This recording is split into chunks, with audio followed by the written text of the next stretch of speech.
Vos paupières sont lourdes. On a tous vu des hypnotiseurs endormir une personne en un claquement de doigts. C'est très spectaculaire. Mais l'hypnose n'est pas qu'une affaire de spectacle. Elle aurait aussi de nombreuses vertus. Pour aider à arrêter de fumer, par exemple, ou se débarrasser d'une phobie, d'une douleur. Elle est même utilisée en chirurgie, notamment pour réduire l'anxiété du patient pendant l'intervention. Le mot hypnose vient d'hypnos, le dieu grec du sommeil. Car on a longtemps cru que l'hypnose nous plongeait dans le sommeil, l'état de veille, comme l'on dit. En réalité, c'est plutôt l'inverse. Sous hypnose, notre cerveau est en hyper-éveil. L'activité de certaines zones cérébrales est modifiée. C'est le cas du cortex singulaire antérieur qui ralentit. En temps normal, cette zone sert à trier les informations perçues. Sa mise sur pause nous aide à créer une bulle autour de nous. Les stimulations du monde extérieur sont atténuées, ainsi que les émotions négatives liées à la douleur.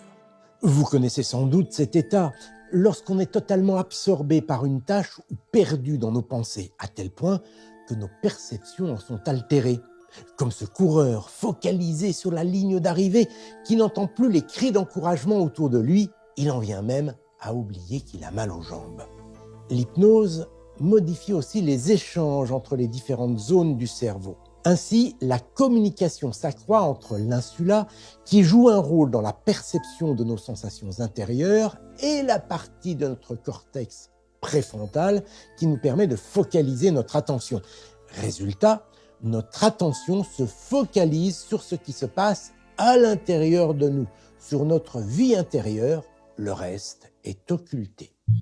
L'hypnose nous permettrait donc de nous concentrer sur un problème que nous voulons résoudre, comme une douleur à faire disparaître ou une phobie qui nous gâche la vie. Et pour ça, un autre mécanisme cérébral va nous aider.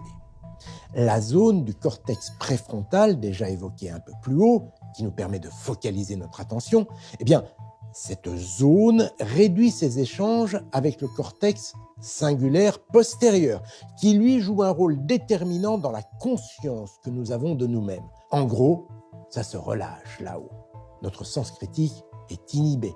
Notre cerveau devient beaucoup plus créatif. Il met en place de nouveaux liens et s'ouvre sans résistance aux suggestions du thérapeute.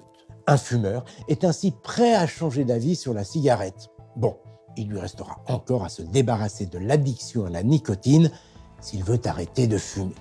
L'hypnose n'a donc rien de magique, mais elle nous confère tout de même de super pouvoirs.